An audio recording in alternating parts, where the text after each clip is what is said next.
wallet was made of leather so soft it felt wrong in my hands. I found it wedged between the nightstand and the bed in Suite 2407, and my first instinct was to take it straight to Lost and Found like I always did. But something made me open it. Maybe it was the weight of it, heavier than a wallet should be. Maybe it was just curiosity after 12 hours of cleaning up after people who didn't see me as human. Inside, there were credit cards, black ones, the kind I'd only seen celebrities use, a driver's license with a Korean name I couldn't pronounce, and then, tucked behind everything else, a photograph. My hands started shaking before my brain fully processed what I was seeing. A man, Asian, maybe in his 30s, slumped against a concrete wall. His white shirt wasn't white anymore. The dark stains spread across his chest and stomach, and his eyes were half open, staring at nothing. Someone had taken this photo and kept it, carried it around like people carry pictures of their kids or their dogs. "Brenda, you still in there?" My supervisor's voice cut through the silence, sharp and impatient. I shoved the wallet into my apron pocket so fast I nearly dropped it. "Almost done. Make it quick. We got 3 more floors tonight."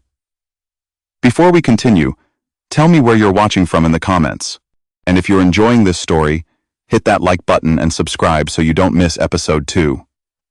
My heart hammered against my ribs as I finished the room, my mind spinning. I should turn it in. That was the rule, the safe thing, the right thing.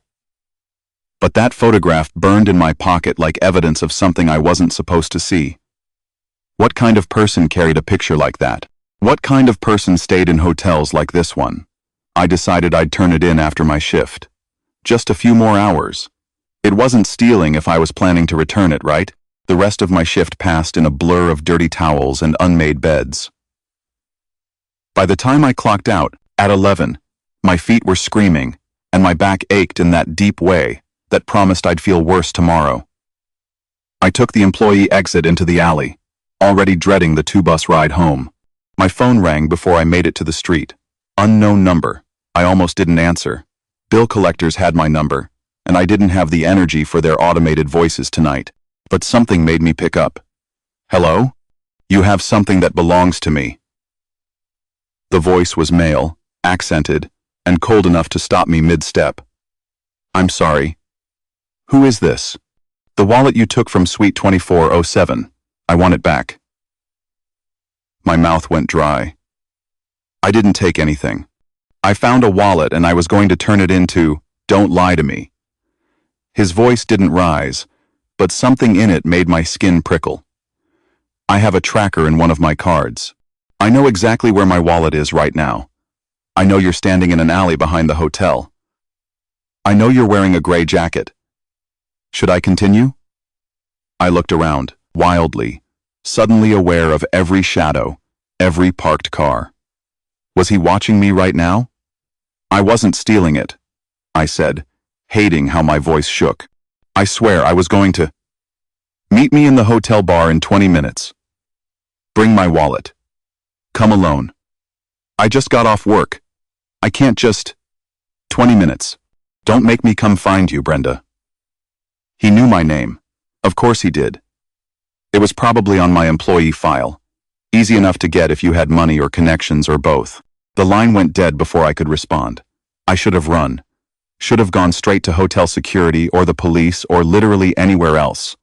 But my daughter's face flashed in my mind. Zara, who was home with Mrs. Chen from downstairs because I couldn't afford a real babysitter. Zara, whose medication cost more than I made in a week. If this man wanted to hurt me, he could have already. And he'd offered to meet in a public place. Plus, he'd said something about payment on the call, hadn't he? Or had I imagined? That part? I walked back into the hotel through the front entrance this time. The bar was quiet for a Tuesday night. Just a few business travelers nursing drinks and staring at their phones. I chose a table near the bartender, somewhere visible and safe. He arrived exactly 20 minutes after the call. I knew it was him before he reached my table. Everyone knew. The way people shifted slightly as he passed. The way the bartender straightened up. The way the air seemed to tighten. He wore a black suit that probably cost more than my car, if my car hadn't been repossessed 3 months ago. His hair was dark and perfectly styled, his face expressionless, and his eyes were the coldest thing I'd ever seen. He sat down across from me without asking. The wallet. I pulled it from my purse with trembling hands and slid it across the table. He didn't touch it immediately. Instead, he studied me with the intensity of someone examining a bug under a microscope. You looked inside. It wasn't a question, but I answered anyway. I had to find a number to call. And what did you see? My throat closed up. The photograph felt like it was burning between us, even though it was safely tucked in the wallet. Credit cards. An ID. That's all. He opened the wallet slowly, methodically checking each slot. His fingers paused on the photograph, and his eyes flicked up to mine. We both knew I was lying. I see. He pulled out a money clip from his jacket pocket, counted out bills, and placed them on the table. $100 bills. For your honesty, I didn't do it for money. I know. That's why I'm paying you. He stood, picking up his wallet. You have a good evening, Brenda. He was halfway to the door when I found my voice again. Wait. He stopped but didn't turn around. Why did you want to meet in person? You could have just had security get it from me. Now he turned. I wanted to see what kind of person you are. And what kind of person am I? Kind who keeps her word. That's rare. Then he was gone, disappearing into the night like he'd never been there at all. I sat there for another 10 minutes, staring at the money on the table. $1,000. Enough to cover Zara's medication for 2 months. Enough to catch up on the electric bill. Enough to breathe for just a little while. I took the money home and tried to forget about cold eyes and bloody photographs. For 3 days, I almost succeeded. On the 4th day, I came home from my evening shift to find a man standing outside my apartment door. He was built like a wall, wearing a suit too nice for my neighborhood, and my first instinct was to run. Miss Brenda Joel? His accent was thick, his expression neutral. Who's asking? Someone wants to speak with you. Please come with me. I'm not going anywhere with you. I'll call the police. Mr. Park requests your presence. It's important. Mr. Park. The name from the driver's license in the wallet. Cold-eyed man from the hotel bar. Tell Mr. Park, I'm not interested in whatever he's selling. I tried to push past him to my door, but he shifted, blocking my path without touching me. It wasn't a request. Miss Jen. Fear spiked through me, sharp and real. But before I could scream or run or do anything, another voice cut through. That's enough, Minjun. He appeared at the top of the stairs, looking somehow more dangerous in jeans and a simple black shirt than he had in his expensive suit. Tae-O Park. I'd looked up his name online after that night, found nothing but a few mentions in business articles about real estate investments. Nothing that explained the photograph or the way people moved around him like he was fire. You, I breathed. What do you want? Want. To talk. Just talk.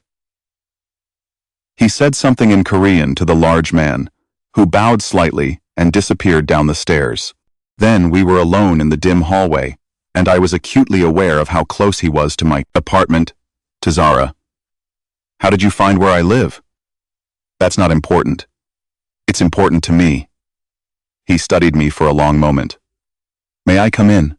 This conversation shouldn't happen in a hallway. Every instinct screamed no. But Zara was inside. And I didn't want this man knowing any more about my life than he already did. At least if he was inside, I could control the situation, or pretend I could. I unlocked my door, and he followed me into my tiny apartment. 1 bedroom, a kitchen barely big enough to turn around in, a living room that doubled as Zara's play area. I saw him take it all in with those calculating eyes, and shame burned through me before I could stop it. Say what you came to say. He walked to my window, looking out at the street below. The photograph in my wallet, you saw it. I already told you. Don't lie to me again, Brenda. I can see it on your face. You saw it, and now you're afraid. I crossed my arms, trying to stop my hands from shaking. Fine. I saw it. I don't know what it means, and I don't want to know. Unfortunately, that's not how this works. He turned to face me, and his expression was carved from stone. You've seen something you shouldn't have. That makes you a liability. The word hung in the air between us, heavy with implication. A liability. People eliminated liabilities. I won't tell anyone, I said quickly.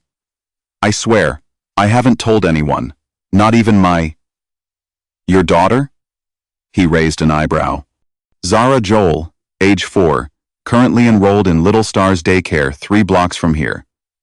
Medical history, including frequent visits to the hospital. Stop. My voice came out strangled. Don't talk about my daughter. Don't even think about her. I'm not threatening your daughter, Brenda. I'm simply demonstrating how easy it is to find information. He moved closer, and I forced myself not to step back. That photograph stays between us. You tell no one. You forget you ever saw it. Understand? I understand. Good. He reached into his pocket, and I tensed. But he only pulled out a business card. If anyone asks you about it, about me, about anything you might have seen, you call that number immediately, day or night. I took the card with numb fingers. Is that all? Yes. I'll leave you. A cry cut through the apartment, high-pitched and instantly recognizable. She'd been napping when I got home, but apparently not anymore.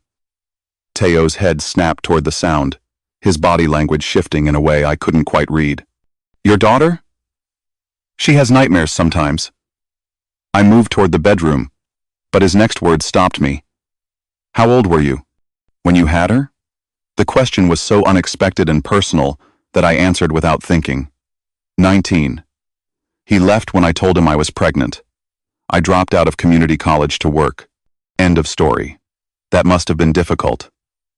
You don't get to feel sorry for me. You just threatened me in my own home. I didn't threaten you. I clarified the situation. Zara cried out again, more insistent this time. Go. Take care of your daughter. I didn't need to be told twice. I practically ran to the bedroom, scooping Zara up from her toddler bed. She was hot, her face flushed, her breathing already taking on that raspy quality that meant her asthma was flaring up. Mama, she whimpered, clinging to me. I'm here, baby. I'm right here. I carried her back to the living room, already mentally calculating whether I had enough medication to get through the night, or if I'd need to make an emergency pharmacy run I couldn't afford. But when I emerged from the bedroom, I expected to find Teo gone. He wasn't. He stood in there, perfectly still, watching us with an expression I couldn't read. The dangerous man from moments ago had vanished, replaced by something else, something almost human. She's sick, he said. Not a question. Asthma. It's under control. It doesn't look under control. Well, that's none of your business, is it? I sat on the couch, rubbing Zara's back in slow circles the way she liked. She was already calming down, burrowing into my chest. You should go. He should have. Anyone else would have. But Teo Park just stood there, staring at my daughter with an intensity that made me uncomfortable. How do you afford her medication on a hotel housekeeper's salary? That's really none of your business. Humor me. Why? So you can have more information to use against me if I step out of line? The words came out bitter. I was so tired of being afraid, of being poor, of being powerless. No, he said quietly, so I can understand who you are. The sincerity in his voice caught me off guard. I looked down at Zara, who was falling back asleep against me, her breathing still rough but steadier. I work doubles when I can. I skip meals. I buy her medication instead of paying bills on time. You do what you have to do for your kid. That's how it works. He was quiet for a long time. Then, what if you didn't have to choose? What? I'm looking for a housekeeper. Someone to clean my penthouse, manage the space. The pay would be triple what you make now. Health insurance included. I stared at him, certain I'd misheard. You're offering me a job? Yes. Why would you do that? Because you're trustworthy. Because you need it. And because I need someone who understands the importance of discretion. He pulled another card from his pocket, different from the first, and placed it on my coffee table. Think about it. No rush. Call me if you're interested. I'm not interested. Then don't call. He moved toward the door, then paused. For what it's worth, I am sorry. About scaring you, or having to be this way. It's necessary, but that doesn't make it right. Then he was gone, leaving me alone with my sleeping daughter and 2 business cards that felt like they weighed 100 pounds each. I threw them, both in the trash that night. I wish I could say I forgot about Teo Park and his strange offer, but the truth is, I thought about it constantly over the next 2 weeks. Every time I struggled to split a can of soup between me and Zara. Every time I walked past the pharmacy and saw the price tag on her medication. Every time another bill arrived that I couldn't pay. But I didn't call.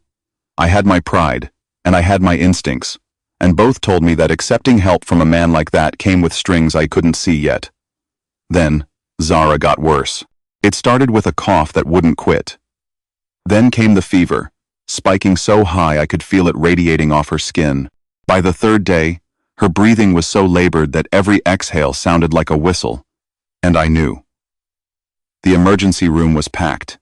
We waited for 3 hours before anyone even looked at her, and by then her lips were starting to turn blue.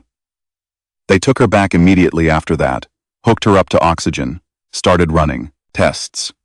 The doctor was young, tired, and blunt. Her lungs are inflamed. The asthma is getting worse. We can treat the immediate crisis, but she needs to see a specialist. She needs better medication. Maybe even a different treatment plan entirely. Okay. When can we see the specialist? That depends on your insurance. I don't have insurance. His expression shifted, and I saw pity there. I hated it. Then you'll need to pay out of pocket. The consultation alone is around $1,500. The tests will be more. And if she needs surgery. Surgery? It's a possibility if the medication isn't enough. We'll know more after the consultation. He left me with a stack of papers and payment plans that might as well have been written in another language. The numbers swam in front of my eyes. $1,500 for the consultation. Thousands more for tests. Tens of thousands if she needed surgery. I'd spent everything I had on rent and the ER visit. My credit cards were maxed out. I had no family, no safety net, no way to make this work. That night, after they released Zara and I got her home and settled, I sat on my bathroom floor and cried until I couldn't breathe. Then, I pulled both business cards out of the trash, where I'd thrown them 2 weeks ago. The numbers were still legible despite the coffee grounds and whatever else they'd been sitting in. I washed them off carefully, my hands steadier than they'd been in days. It was past midnight when I finally dialed. He answered on the first ring, his voice alert, like he'd been waiting. Brenda? How did you? I stopped. Of course he had caller ID. Of course he knew it was me. The job. Is the offer still open? Yes. I'll take it. Silence on the other end. I thought maybe he'd hung up, but then, what changed? My daughter needs surgery I can't afford. You offered me a way to afford it. That's what changed. I see. Can you start Monday? I can start tomorrow if you need me to. Monday is fine. I'll have Min-jun pick you up at 8. He'll bring you to the penthouse, show you around, explain expectations. Okay. Brenda? Yeah? You made the right choice. I wanted to believe him. God. I wanted to believe him so badly, but as I hung up and looked at my sleeping daughter, I couldn't shake the feeling that I'd just made a deal with someone dangerous, and there was no taking it back now. Monday morning came too fast. Min-jun, the man who'd blocked my door that night, arrived exactly at 8 in a black car that looked like it cost more than my entire apartment building. He didn't say much during the drive, just confirmed that I'd signed the NDA that had been emailed to me, and warned me that Mr. Park valued his privacy. The penthouse was on the top floor of a building in a neighborhood I'd only ever seen in movies. Floor-to-ceiling windows, a kitchen with appliances I didn't recognize, everything cold and expensive, and so different from my world that I felt like an alien. Teo was waiting in the living room, dressed in another perfect suit, looking like he belonged exactly where he was. Like he owned everything around him, including maybe me. "Brenda, welcome." He gestured around the space. "This is where you'll be working. I'm not here often, but when I am, I prefer things to be clean and organized. Minjun will provide you with a key and the security codes. You'll work Monday through Friday, 8 to 4. Weekends off unless I specifically need you." I nodded, trying to process everything. "And the health insurance?" "Already arranged. I had HR send you the information yesterday. It's effective immediately. Your daughter can see any specialist you choose." Something in my chest loosened. "Thank you." "Don't thank me. This is a business arrangement." But his eyes said something else. Something I didn't want to examine too closely. "Minjun will show you around. If you have questions, you have my number." He left after that, and I was alone with Minjun, who proved to be surprisingly patient as he walked me through the penthouse. Where things were kept. How Teo liked things organized. What I was and wasn't allowed to touch. It should have felt like any other job. But as I started cleaning that first day, I couldn't shake the feeling that I'd crossed a line I didn't fully understand. That the wallet I'd found 2 weeks ago had changed everything, and there was no going back to who I was before. I just didn't know yet how right I was. That's the end of episode 1. What's going to happen when Brenda and Teo spend more time together? Will she be able to resist the pull between them? Drop a comment telling me what you think, where you're watching from.